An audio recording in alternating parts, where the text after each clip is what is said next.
لو فاكرة انك جربتي كل انواع الكيك قبل كده، استني بس لحد ما تشوفي اختراع النهارده اللي هو بدون اي امكانيات خالص. حاجة كده شبه الجاتو سواريه، تقدري تبتكري فيه براحتك. يعني لو مفيش مكون موجود في الوصفة عندك، تقدري تبدليه بأي حاجة، ونحط حاجات ونشيل حاجات. تعالوا نشوف الجمال ده اتعمل ازاي ونقول بسم الله الرحمن الرحيم. اول حاجة انا معايا كوباية مية عادية خالص من الحنفية، حطيت عليها كوباية الا ربع من الزيت، نزلت عليهم بمعلقة كبيرة قهوة سريعة الذوبان، وببتدي ان انا اقلب الكلام ده كله وهرفعه على النار او احطه في الميكروويف لمدة دقيقة او دقيقة ونص يسخن كويس جدا معايا. هحط في الخلاط 4 بيضات، عليهم كوباية ونص من السكر ناعم الحبيبات، واحط طبعا عليهم معلقة صغيرة من الفانيليا سواء السايلة او البودر زي ما حضراتكم كده شايفين، وهنزل عليهم كمان بعصير نص ليمونة.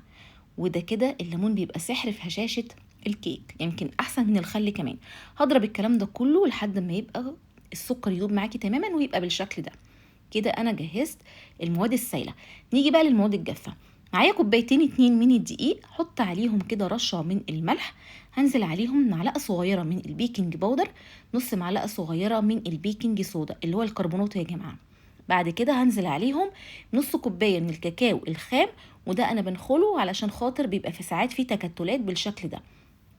نوع الكاكاو اللي انا مستخدماه النهارده، انا مستخدمه كاكاو دريم. تمام. هقلب كده المواد الجافه مع بعض، وهنزل عليهم بالبيض والسكر اللي انا ضربتهم في الخلاط مع بعض بالشكل ده، وهخلط بقى الحاجتين دول ببعض لحد ما يندمجوا معايا تماما ويكونوا خليط يعني تقيل شويه بالشكل ده. نيجي بقى نجيب الزيت والميه اللي احنا دوبناهم مع القهوه سريعه الذوبان وسخناهم كويس، هنزل بيهم كده على الخليط وهقلب. كيكه بتتجهز في 3 دقايق، سهله سريعه، امكانياتها بسيطه. لا استخدمنا مضرب ولا اي حاجه، كله في الخلاط وانتي واقفه في 3 دقايق. بكون في الوقت ده مشغله الفرن بتاعي على حراره متوسطه. وده القوام بتاع الكيك يا جماعه. هجيب بقى صاج 30 في 40 مبطناه بورقه زبده، وهصب الخليط، هو بيكون سايب كده شويه. ده الطريقه المظبوطه ليه. ده بقى كيك فادج خطير فظيع في جماله، يبقى هش جدا جدا جدا. هدخل الكلام ده يتخبز، بس بوزعه كويس جدا في الصينيه، وبخبط الصينيه خبطتين 3 كده على الرخامه، وبدخله في رف فوق المتوسط، بيقعد حوالي من 25 دقيقه ل 30 دقيقه، حراره متوسطه 180. بيطلع معاكي بالجمال ده.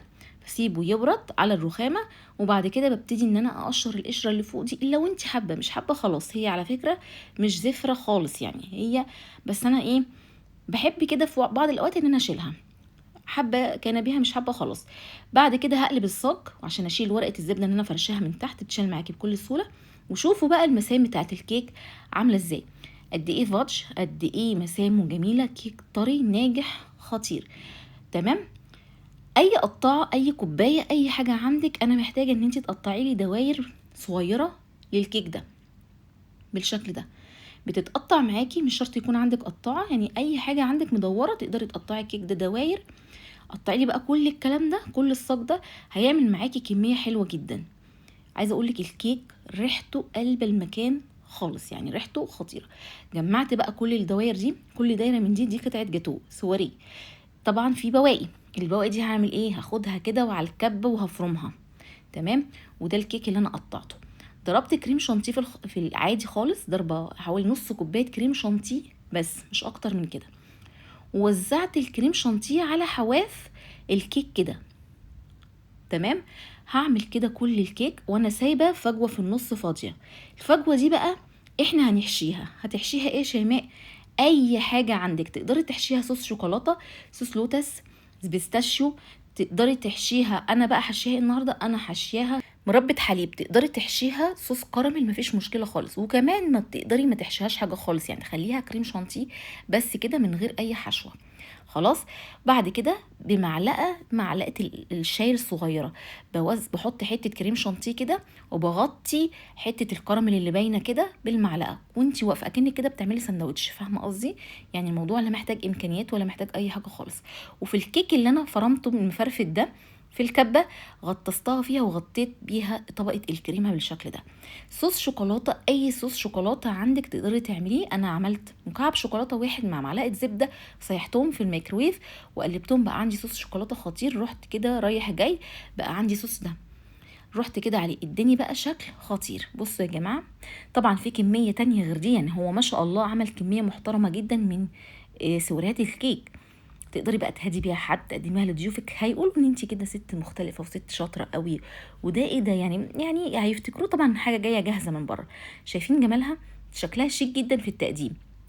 تعالوا بقى نشوف شكلها من جوه عامله ازاي. طعمها يا جماعه حاجه كده تاكلي منها 10 وانت واقفه تحدفيهم في بقك ما تحسيش.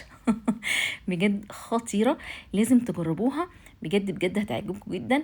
عايزه اقول لكم الكيك هش فظيع، تحطيها كده في بقك ما تشوفيهاش وما تلاقيهاش بعد كده. بس كده، وده فيديو النهارده، واشوفكم ان شاء الله في فيديو جديد.